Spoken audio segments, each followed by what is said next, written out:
Hello friends, എല്ലാവർക്കും അനൂസ് കിച്ചണിലേക്ക് സ്വാഗതം. നിങ്ങൾ ആദ്യമായിട്ടാണ് ഈ വീഡിയോ കാണുന്നതെങ്കിൽ സബ്സ്ക്രൈബ് ചെയ്യാൻ മറക്കല്ല. അപ്പോൾ ഇന്നത്തെ വീഡിയോയിലേക്ക് നമുക്ക് കടക്കാം.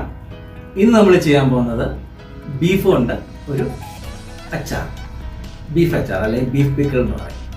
ഇതിന്ന് ഉണ്ടാക്കാൻ വേണ്ടി ഒരു പ്രത്യേക കാരണമുണ്ട്. എൻ്റെ മോന് ജോർജിയയിലാണ് പഠിക്കുന്നത്. അവന് ഇപ്പം വെക്കേഷനാണ്. സാധാരണ വെക്കേഷന് ഞങ്ങളുടെ അടുത്ത് വരേണ്ടതാണ്. ഈ തവണ ഫ്ലൈറ്റുകളൊന്നും ഇല്ലാത്തത് കൊണ്ട് അവന് വരാൻ പറ്റിയില്ല. അപ്പോൾ ഒരാൾ അങ്ങോട്ട് പോകുന്നുണ്ട്.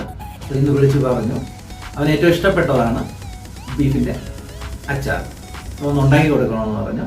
അപ്പോൾ ഞാൻ വിചാരിച്ചു ഏതായാലും ഒന്ന് ഉണ്ടാക്കി കളയാം. അങ്ങനെ നമുക്ക് ഇന്ന് ബീഫ് അച്ചാർ ഉണ്ടാക്കാം. എൻ്റെ പുതിയ വീഡിയോയിലേക്ക് എല്ലാവർക്കും സ്വാഗതം. ബീഫ് അച്ചാർ ഉണ്ടാക്കാൻ പോവുകയാണ്. ആദ്യമായിട്ട് ഇത് ഒരു 750 ഗ്രാം ബീഫുണ്ട്. അത് വാങ്ങിച്ച് എല്ലാം വൃത്തിയായിട്ട് ചെറുതായിട്ട് കട്ട് ചെയ്ത് വെച്ചേക്കുക. സാധാരണ അച്ചാറിന് ചെറിയ പീസായിട്ട് കട്ട് ചെയ്താൽ മതി. നമ്മളങ്ങനെ കട്ട് ചെയ്ത് വെച്ചിട്ടുണ്ട്. റെഡ് ചില്ലി 1 സ്പൂണ് ഇടുക. പിന്നീട് നമ്മൾ ഇട്ട് കൊടുക്കും. ഇപ്പം 1 സ്പൂൺ ആവശ്യമുള്ളൂ.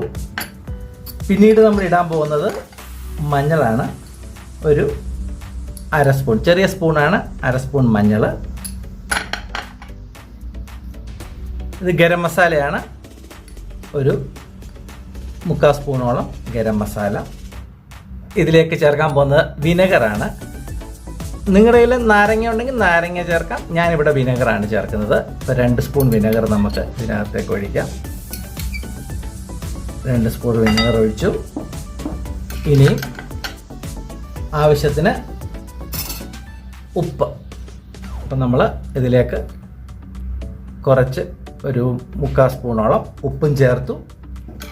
ഇനി ഇതിനെ നല്ലതായിട്ട് നമുക്കൊന്ന് ഇളക്കി വെക്കാം.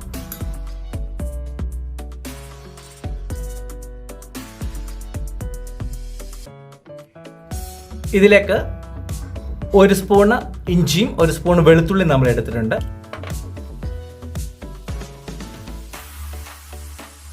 ഇതിനെ കുക്കറിൽ വെച്ച് കഴിഞ്ഞിട്ട് ഒരു 4-5 വിസിലടിക്കുന്നത് വരെ ഇതിനെ നല്ലതായിട്ട് വേവിക്കും. വെള്ളം നമ്മൾ ഒഴിക്കാത്തില്ല.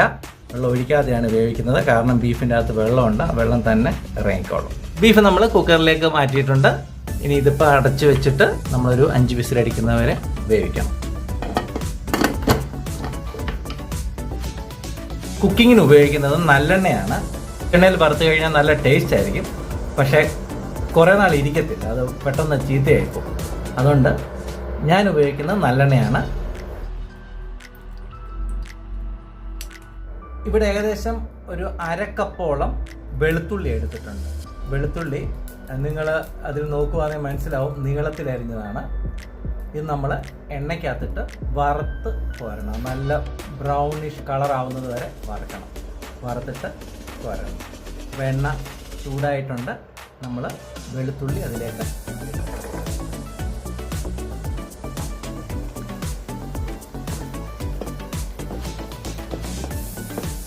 ഇത് ഏകദേശം ഒരു 7 വലിയ വെളുത്തുള്ളി ഉണ്ട്. ആ വെളുത്തുള്ളിയാണ് നമ്മളിവിടെ ഉപയോഗിച്ചിരിക്കുന്നത്. നല്ലതായിട്ട് വറക്കുന്നത് വരെ ഒന്നത് ഇളക്കണം.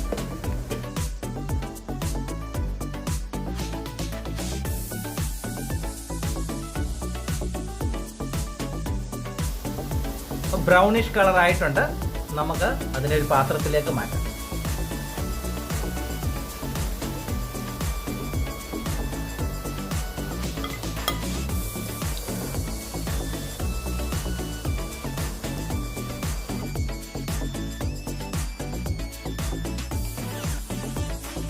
ഇത് ഒരു 1/2 കപ്പുണ്ട്.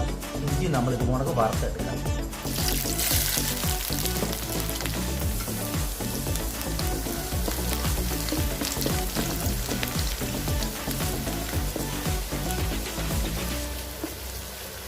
ഇഞ്ചി ഒരു ബ്രൗണിഷ് കളർ ആവുന്നത് വരെ നമുക്ക് ഒന്ന് ഇളക്കിയിട്ട് വറുത്തെടുക്കാം. ഇഞ്ചി അതിൽ നിന്ന് കോരിയെടുക്കാം. കോരി നമ്മുടെ പാത്രത്തിലേക്ക് വെക്കാം.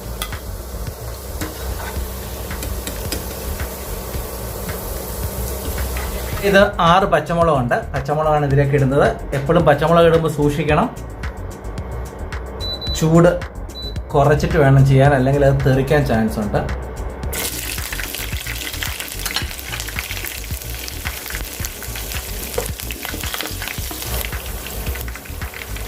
ഇനി കറിവേപ്പില,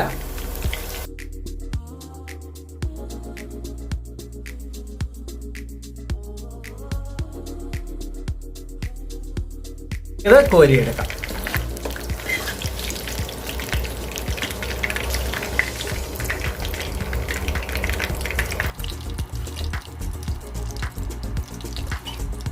ബീഫ് വെന്തിട്ടുണ്ട്.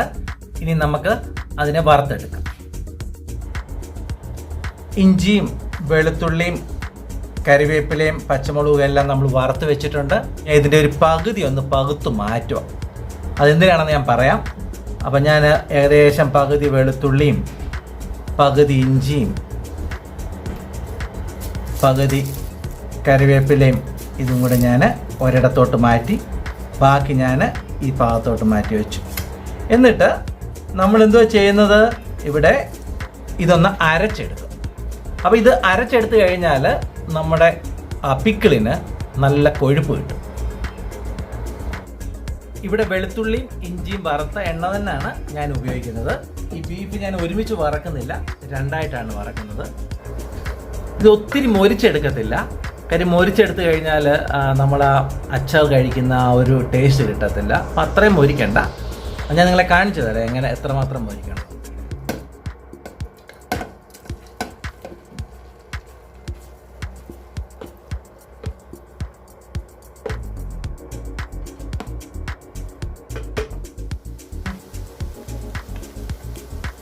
ബീഫ് വറുത്ത് വന്നിട്ടുണ്ട്. നമുക്കതിനെ കോരി ഒരു പാത്രത്തിലേക്ക് മാറ്റാം.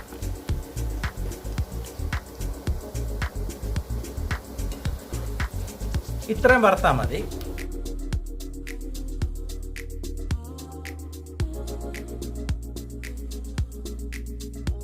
സ്റ്റൗ ഓഫ് ചെയ്തിട്ടുണ്ട്. കാര്യം എണ്ണ നല്ലതായിട്ട് ചൂടായി കിടക്കുമായിരുന്നു. സെയിം എണ്ണയാണ് ഉപയോഗിക്കുന്നത്. അതിലേക്ക് ഇത് വറുത്ത് പൊടിച്ച ഉലുവയാണ്, ഒരു 1/2 സ്പൂൺ.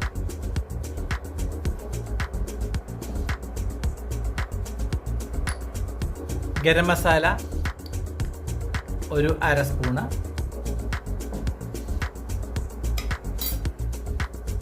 കാൽ സ്പൂൺ മഞ്ഞൾ, ആവശ്യത്തിന് ഉപ്പ് നമുക്ക് നോക്കാം. ആവശ്യത്തിന് ഉപ്പിട്ട് കൊടുത്തു. ഇനി ഇടാൻ പോകുന്നത് കായമാണ്, 1/2 സ്പൂൺ കായം.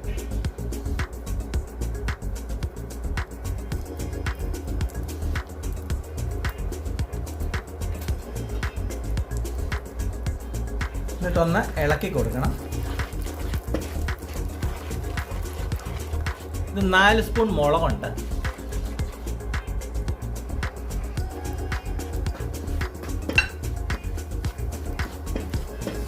ഇനി നമുക്ക് സ്റ്റൗ ഒന്ന് ഓണാക്കാം. നമ്മൾ മുമ്പേ ഉണ്ടാക്കി വെച്ച മസാലയാണ്, അതിടണം. വറുത്ത് വെച്ച ഇഞ്ചി, വെളുത്തുള്ളി, മുളക് എല്ലാം കൂടി ഇടണം. നല്ലതായിട്ടൊന്ന് ഇളക്കി കൊടുക്കണം.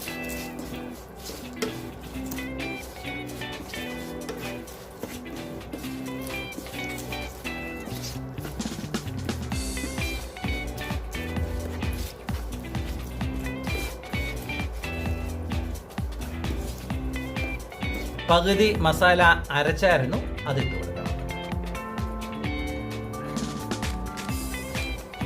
വീണ്ടും ഇളക്കണം.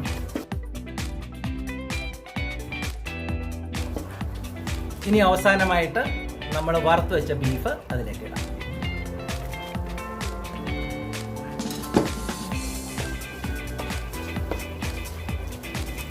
നന്നായിട്ട് ഇളക്കി ഒന്ന് പിടിപ്പിക്കണം.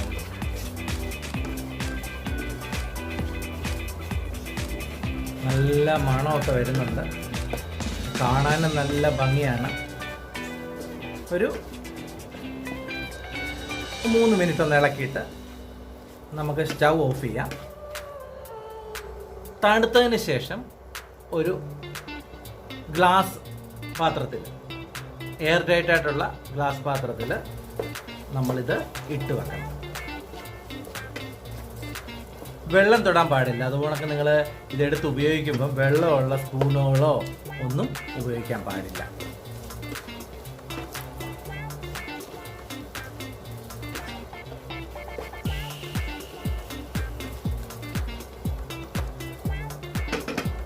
അങ്ങനെ നമ്മളുടെ ബീഫ് പിക്കിൾ റെഡി ആയിട്ടിരിക്കുകയാണ്. തണുക്കാൻ കുറച്ച് സമയം എടുക്കും. തണുത്തതിന് ശേഷം നമുക്ക് പാത്രത്തിലേക്ക് മാറ്റാം.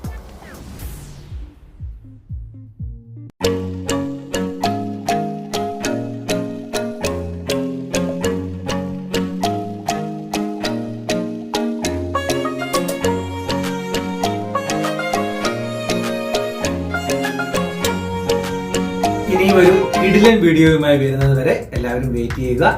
അതിനിടയ്ക്ക് സബ്സ്ക്രൈബ് ചെയ്യാത്തവർ ആരെങ്കിലും ഉണ്ടെങ്കിൽ സബ്സ്ക്രൈബ് ചെയ്യുക. എൻ്റെ വീഡിയോകളെല്ലാം ലൈക്ക് ചെയ്യുക, ഷെയർ ചെയ്യുക. Signing off, Anu's kitchen.